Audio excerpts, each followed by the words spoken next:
Not one, not two, but 5 amazing new ant colonies. 4 of the colonies are housed in the new Wakushi Luna pod, and the big queen has a setup on her own. I'm not a fan of filming test tubes, due to the test tubes not being clean or scratchy, and because of the reflection. I'm using multiple lights from different angles, which means a lot of reflection. So I'm sorry in advance. Let's start with the test tubes. Starting off with the only queen of the video that I caught myself. Just outside my gym and not too far from my home, I noticed this queen was walking on the pavement. I re-entered the gym for an empty bottle and came back for the queen. I found her in September and it was the only queen on the road. I wasn't very optimistic at first, but look at them now, 2 months later. I made some quick pictures with the camera and I got the confirmation on Discord that the queen is a Myrmica. It's hard to tell which of the Myrmica it is, because due to my understanding, the differences are very small.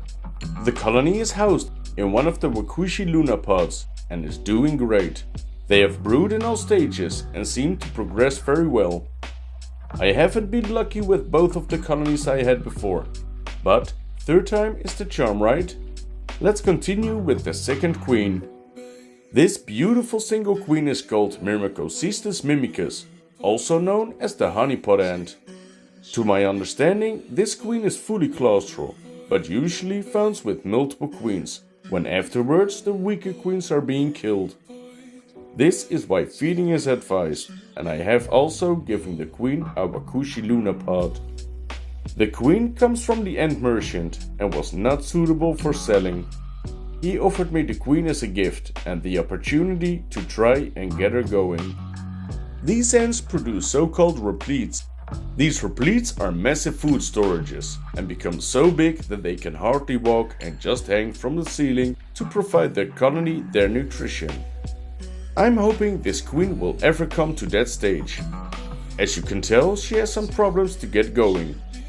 I'll be putting her away in the dark and hope for the best. And of course, any advice is welcome. Moving on to the third colony. These beautiful ladies are called Camponotus CA-02. Due to my understanding, this name is due to the lack of documentation, due to them being fairly recently discovered. The ants come from Northern America and are absolute beauties. The queen is massive and bright orange, while the workers are a little bit darker. Their brood production went down and I was told that they are probably taking a break during winter. Several websites are claiming that they do benefit from a diapause, so the ants are currently in a colder room.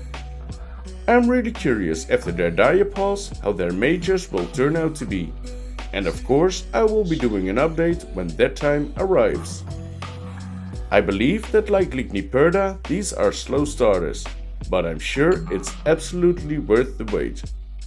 Let's proceed with the fourth and my favorite colony of the batch, and also coming from the ant merchant. This active and curious colony is called Colonopsis leonardi. While other colonies might be a little bit timid, these ants are curious and hungry, and I highly underestimated these ants. They're active, aware and responsive, and everything but shy. After some googling, I found out that these grow into big and beautiful dominant colonies. The queen is beautifully built with a golden glow I absolutely love. Her head has an odd shape, and to my understanding, the queen and the bigger ants that the colony will produce in the future are able to block the entrance or hallway with their head. Of course, this is something that I would love to capture on my camera, and I will do my best to create a scenario where they are able to do this. I have high hopes. The colony is eating good and hungry, and their brood production is looking pretty solid. Of course, when the bigger ants will start to emerge, I will do an update and show you these odd heads. Stay tuned as we proceed to the final ant colony. This queen is so big that she came in a small tub instead of a test tube. This queen is called Camponotus angusticollis, and I have had her on my list for quite a while. This was also a gift received by the end merchant. The queen had a healthy brood production, but ate it all during transport. I moved her to a bigger container as the tub was not suitable for my hands. In this way she will have a way to hide, and I will have an easy way to make sure her environment is nice and moist enough. I heard their founding is pretty hard, and so far the queen only has one egg. Worker ants of this colony have very long legs, so you can imagine I can't wait to get this colony going. That's why I will be putting her away in the dark for now, and hope for the best. Just like all other colonies, every advice is welcome, and I will be putting out an update when there is something amazing to report. For the viewers, I would love to know which of the colonies is your favorite.